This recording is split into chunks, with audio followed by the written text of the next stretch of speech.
Jubilee Hills bypoll ఎన్నిక కొనసాగుతోంది. ఉదయం 7 గంటల నుంచే పోలింగ్ కేంద్రాల్లో ఓటేసేందుకు క్యూ కట్టారు ఓటర్లు. పలు పోలింగ్ బూత్లలో కాసేపు ఈవీఎంలు మొరాయించాయి. 11 పోలింగ్ బూత్లలో ఈవీఎంలు పనిచేయకపోవడంతో ఓటర్లు ఇబ్బందులు పడ్డారు. షేక్పేట్, రెహమత్ నగర్లోని పలు చోట్ల ఈవీఎంలు పనిచేయలేదు. దీంతో పోలింగ్ నిలిచిపోయింది. ఓటింగ్ నిలిచిపోవడంతో క్యూ లైన్లలోనే వెయిట్ చేస్తున్నారు ఓటర్లు. ఈవీఎంలను సరిచేసే పనిలో పడ్డారు అధికారులు. ఇక శ్రీనగర్ కాలనీ డివిజన్ నాగార్జున సాగర్ సంక్షేమ సమితి పోలింగ్ బూత్లోనూ సమస్యలు తలెత్తాయి. షేక్పేట్లోని ఇంటర్నేషనల్ స్కూల్లో ఏర్పాటు చేసిన ఒక బూత్లో ఈవీఎం పనిచేయలేదు. బోరబండలోని పోలింగ్ బూత్లో ఓటేశారు బీఆర్ఎస్ అభ్యర్థి మాగంటి గోపీనాథ్.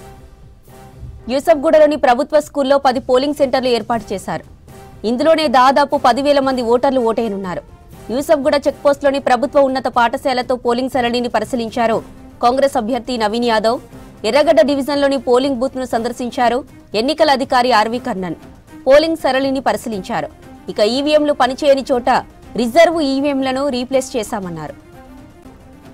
జూబ్లీహిల్స్ సెగ్మెంట్లో మొత్తం 4,13,065 మంది ఓటర్లున్నారు. 58 మంది అభ్యర్థులు ఉప ఎన్నిక బరిలో నిలిచారు. ఉప ఎన్నిక కోసం 407 పోలింగ్ కేంద్రాలను ఏర్పాటు చేశారు. ఒక్కో పోలింగ్ కేంద్రంలో 4 ఈవీఎంలను అందుబాటులో ఉంచారు. ఒక్కో అభ్యర్థికి పోలింగ్ ఏజెంట్ పాస్ అందించారు. 3,000 మంది పోలింగ్ సిబ్బంది, 2,000 మంది పోలీసులతో కలిపి మొత్తం 5,000 మంది జూబ్లీహిల్స్ ఉప ఎన్నిక విధుల్లో ఉన్నారు. మొత్తం 407 పోలింగ్ కేంద్రాల్లో 226 సమస్యాత్మక పోలింగ్ కేంద్రాలుగా గుర్తించారు. ఆయా ప్రాంతాల్లో 144 సెక్షన్ విధించారు. ఇక సమస్యాత్మక ప్రాంతాల్లో కేంద్ర బలగాలతో భద్రత కట్టుదిట్టం చేశారు. ఈసారి డ్రోన్ల ద్వారా పోలింగ్ ప్రాసెస్ మానిటర్ చేయనున్నారు అధికారులు. ఫస్ట్ టైం ఎన్నికల నిర్వహణలో డ్రోన్స్ ఉపయోగిస్తున్నారు. డ్రోన్ల నుంచి వచ్చే ఫీడ్ ను లైవ్ స్ట్రీమింగ్ ద్వారా కంట్రోల్ రూమ్ కు అనుసంధానం చేశారు. ఇక మరోవైపు పోలింగ్ కేంద్రాల దగ్గర మొబైల్ డిపాజిట్ కేంద్రాలను ఏర్పాటు చేశారు. జూబ్లీహిల్స్ ఎన్నికలు ప్రశాంతంగా జరుగుతున్నాయన్నారు జిల్లా ఎన్నికల అధికారి ఆర్వీ కర్ణన్. ఈవీఎంలు మొరాయించిన చోట రిజర్వ్ ఈవీఎంలను రీప్లేస్ చేశామన్నారు. ప్రతి ఒక్కరూ ఓటు హక్కును వినియోగించుకోవాలన్నారు. ఎర్రగడ్డలోని డాన్ బాస్కో స్కూల్లోని పోలింగ్ బూత్ ను పరిశీలించారు ఆర్వీ కర్ణన్. ఇక పోలింగ్ బూత్ లో ఓటింగ్ సరళిని పరిశీలించారు. ప్రతి ఒక్క పోలింగ్ బూత్ ను వెబ్ కాస్టింగ్ చేస్తున్నామన్నారు ఆర్వీ కర్ణన్. అన్ని ఏర్పాటు చేయడం జరిగింది. ప్రత్యేకంగా మీరు కూడా చూస్తారు, ఓటర్ అసిస్టెన్స్ బూత్ కూడా పెట్టి ప్రతి ఒక్క ఓటర్స్ కు వారు ఫెసిలిటేట్ చేయడానికి మన సైడ్ నుంచి పెట్టడం జరిగింది. మొబైల్ కలెక్షన్ కూడా పెడుతున్నారు. అదేవిధంగా అన్ని పోలింగ్ స్టేషన్స్లో పోలింగ్ మొదలైంది. ఎక్కడ ఏ ప్రాబ్లం లేదు. ఎలక్షన్ ఈవీఎం మిషన్ ఎక్కడైనా ప్రాబ్లం ఉన్నా కూడా అక్కడ కూడా రెక్టిఫై చేసుకొని ఆల్ 407 దీనిలో పోలింగ్ కంటిన్యూస్గా అవుతుంది. ఎక్కువ సంఖ్యలో ప్రజలు రావాలి. సో మీ ద్వారా మళ్ళీ రిక్వెస్ట్ చేస్తున్నాను, 6 o'clock వరకు ఉంటాయి. So generally Hyderabad voter turnout చాలా తక్కువ ఉంటాయి. సో మీ ద్వారా మళ్ళీ రిక్వెస్ట్ చేస్తున్నాను, ఎక్కువ సంఖ్యలో వచ్చి ఓటు వేయాలని కోరుకుంటున్నాను. చాలా పీస్ఫుల్గా ఉంది. ఇది చాలా పగడబందీగా చేస్తున్నారు అండ్ కేర్ఫుల్గా ప్లాన్ చేసుకుని చేయడం జరుగుతుంది. అండ్ మానిటర్ కూడా కంటిన్యూస్గా చేస్తున్నాం. ఎక్కడ ఏ ప్రాబ్లం లేదు. అండ్ పోలింగ్ ఏజెంట్స్ ఉన్నారు, అన్ని చోట్ల ఉన్నారు. అదేవిధంగా వారు కూడా ఎక్కడ కన్ఫ్యూజన్ లేకుండా ఈసారి ఎక్కువ పోలింగ్ స్టేషన్ అయింది. కంపేర్ టు లాస్ట్ ఇయర్ ఒక అరౌండ్ 80 పోలింగ్ స్టేషన్ ఇంక్రీజ్ చేసినా కూడా ఎక్కడ ప్రాబ్లం లేకుండా ప్రశాంతంగా జరుగుతుంది. జూబ్లీహిల్స్ నియోజకవర్గంలో పోలింగ్ కొనసాగుతోంది. ఉదయం 7 గంటల నుంచే ఓటర్లు పోలింగ్ కేంద్రాలకు తరలివస్తున్నారు. బీఆర్ఎస్ అభ్యర్థి మాగంటి సునీత నవోదయ కాలనీలో ఏర్పాటు చేసిన పోలింగ్ సెంటర్లో ఓటేశారు. అవాంఛనీయ ఘటనలు జరగకుండా భారీ బందోబస్తు నిర్వహిస్తున్నారు పోలీసులు. జూబ్లీహిల్స్ పోలింగ్ ను డ్రోన్లతో పర్యవేక్షిస్తున్నారు అధికారులు. ప్రతి పోలింగ్ స్టేషన్ కు ఒకటి చొప్పున 139 కేంద్రాల్లో 139 డ్రోన్లు ఏర్పాటు చేశారు. వీటిని జీహెచ్ఎంసీ హెడ్ ఆఫీస్ లో ఏర్పాటు చేసిన కంట్రోల్ రూమ్ తో అనుసంధానించారు. దేశంలో మొదటిసారి ఎన్నికల్లో డ్రోన్స్ ఉపయోగిస్తున్నారు. మరిన్ని డీటెయిల్స్ సదా అందిస్తారు. సదా, ఓవర్ టు యు.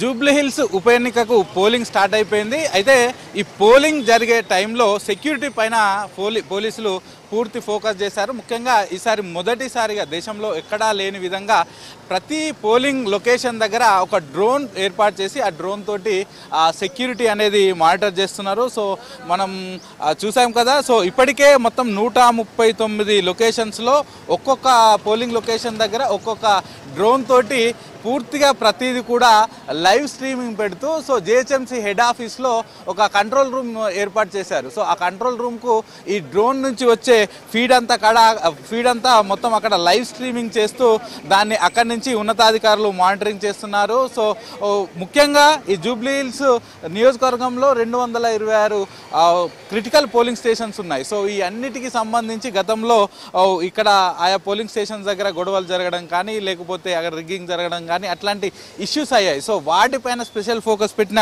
అధికారులు ఈసారి మొదటిసారిగా ఈ డ్రోన్ల ద్వారా పూర్తిగా ఈ బందోబస్తు అనేది చేస్తున్నారు. సో ఈ ఇక్కడ నుంచి డ్రోన్ల ద్వారా వచ్చే ఫీడ్ అంతా కూడా జిహెచ్ఎంసీలో ఏర్పాటు చేసిన కంట్రోల్ రూమ్కు అక్కడికి లైవ్ ద్వారా కనెక్ట్ అవుతుంది. సో అక్కడ మొత్తం 139 డ్రోన్ల నుంచి వచ్చే ఫీడ్ అంతా కూడా లైవ్లో చూస్తుంటారు. సో ఇక్కడ పోలింగ్ స్టేషన్ దగ్గర క్యూ ఎలా ఉంది, సో చుట్టుపక్కల ఎవరైనా ఉన్నారా, ఏంటి ఏం కథ అనే అన్ని విషయాలను అక్కడి నుంచి లైవ్ స్ట్రీమింగ్ ద్వారా చూస్తూ ఇక్కడ ఆన్ ఫీల్డ్లో ఉన్న ఆఫీసర్లందరికీ కూడా ఇక్కడ వీళ్ళకు ఇన్స్ట్రక్షన్స్ ఇస్తూ ఉంటారు. సో మనం చూస్తున్నాం కదా ఇక్కడ ఒక పోలింగ్ స్టేషన్ దగ్గర ఇక్కడ డ్రోన్ పైలట్ ప్రస్తుతం ఈ డ్రోన్ ఎగరేస్తూ ఇక్కడ లైవ్ ఫీడ్ చూసుకుంటూ ఆ ఫీడ్ అంతా కూడా డైరెక్ట్గా కంట్రోల్ రూమ్కు సెండ్ చేస్తున్నారు. సో అన్నని అడుగుదాం, అన్న ఇది ఎంత హైట్ వరకు వెళ్తుంది, ఎంత దూరం వరకు వెళ్తుంది?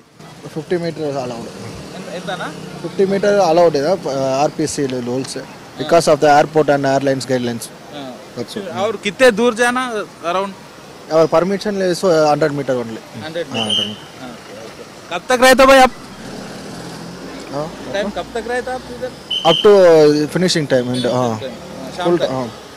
ఎస్ చూస్తున్నాం కదా. సో ఇది వీళ్ళకు ఇచ్చిన పర్మిషన్ ప్రకారం 50 మీటర్ హైట్ ఉంటుంది, అలాగే దీంతో పాటు 100 మీటర్ లాంగ్ ఉంటుంది. సో పూర్తిగా ఆల్రెడీ ఈ 100 మీటర్ ఏరియాలో 144 సెక్షన్ ఉంది కాబట్టి సో ఎక్కడి వరకు అయితే ఉందో అక్కడి వరకు పూర్తిగా దీని అంతా వీళ్ళు క్యాప్చర్ చేస్తారు. సో అదే కాకుండా హైట్ విషయానికి వస్తే 50 మీటర్ వరకు వీళ్ళకి పర్మిషన్ ఇచ్చారు. ఎందుకంటే ఎక్కడైనా డ్రోన్ ఎగరేయాలంటే డీజీసీఏ అలాగే నెక్స్ట్ లోకల్ పోలీసుల పర్మిషన్ తీసుకోవాల్సి ఉంటుంది. సో ఇప్పటికే ఇటు ఎలక్షన్ కమిషన్ సంబంధించిన అధికారులు డీజీసీఏ తోటి సివిల్ ఏవియేషన్ అధికారుల దగ్గర అలాగే హైదరాబాద్ పోలీసుల దగ్గర కూడా ఇప్పటికే దీనికి సంబంధించిన పర్మిషన్ తీసుకున్నారు. సో ఆ పర్మిషన్స్ తోటే ఈరోజు మొదటిసారిగా దేశంలో ఎక్కడ లేని విధంగా ఈ జూబ్లీ హిల్స్ బైపోల్ ఎలక్షన్స్లో ఈ డ్రోన్ ద్వారా సెక్యూరిటీ అనేది అయితే మానిటరింగ్ చేస్తున్నారు. కెమెరా పర్సన్ మహేష్తో Sadanandam, V6 news, Jubilee hills.